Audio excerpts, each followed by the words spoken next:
Well, I thought I'd take a short video of some of my prized possessions, some of the material goods that make me feel really good. I know it might be a sin, but they really do make me feel good. This is my 2007 CL600. You can see from that badge, a V12, an absolute beast. It's in immaculate condition. It's already done 113,000 odd Ks. I picked it up, I probably put 2,000 on. But if you just have a look at those wheels, the lines of this car, the B pillarless middle, pillarless B, okay, gives it that beautiful shape. It's just one of the most stunning vehicles I've ever driven. And you can see it's in immaculate condition, absolutely immaculate. There's the logo, the CL600, twin turbo, over 500 horsepower. This thing gets a move on. Beautiful back window. Absolutely love this car. Look at the lines on her. She's wonderful. However, as some of you know, that I'm a motorbike nut, and at this stage of my life, I don't know why, but I have 4 motorcycles, and I thought I'd line them up on the driveway so everyone can have a look for future. The first one is the oldest one. This is a 2000 Honda Valkyrie Flatline 6, 1520cc. Beautiful bike. I actually only bought this bike to go on a ride with some of my buddies recently. We did a 3,000k ride through the States and through Alberta and back.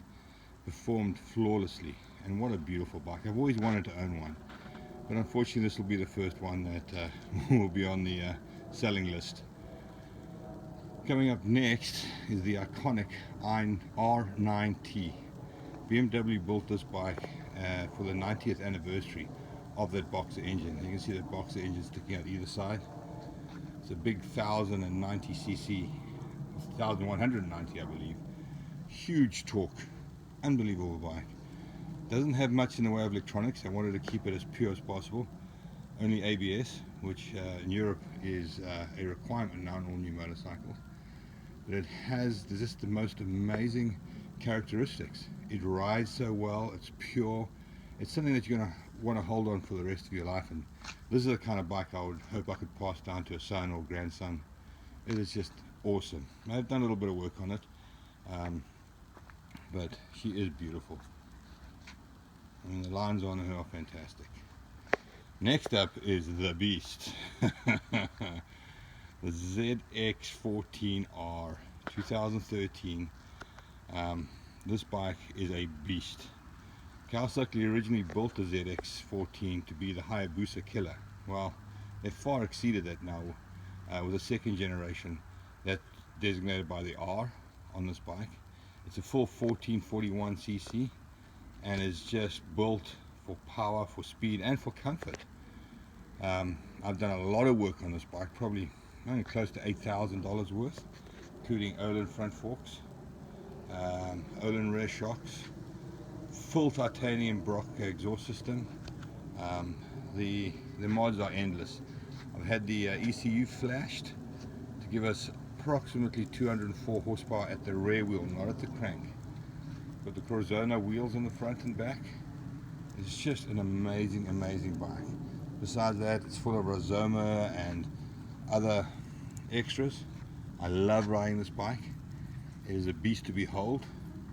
But getting into my late 50s now, going on after the mid 50s, maybe a couple more years of fun with this bike before she too will have to go on as a retirement project. But I will miss her. She is a beast. And then finally, the newest addition to the stable. This bike is a bike that I first rode 2 years ago, 2016, when it first came out on the BMW ride days, and I was so impressed by this bike. It is unbelievable. This bike at the moment is pretty much stock. There's nothing else on it yet, but the power plant on this is a 1000cc. It comes from the race ready, the S1000RR BMW, and believe me, that is a power plant to behold. Unbelievable.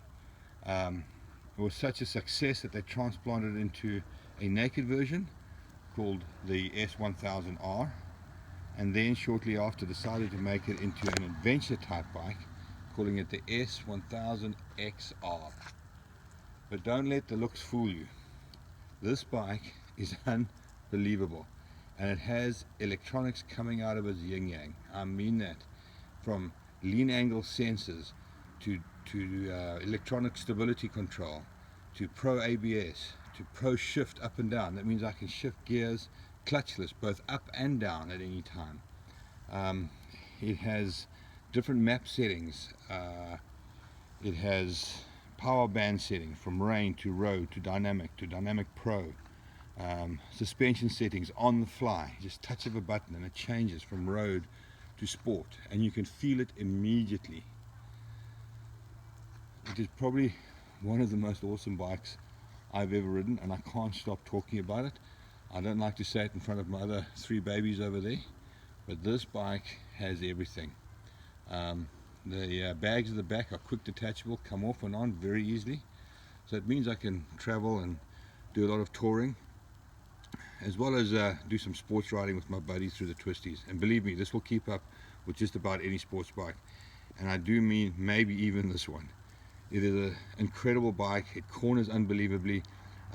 It has so many features. The dynamic traction control is just awesome, and it works in conjunction with, obviously, with the ABS and the lean angle sensors.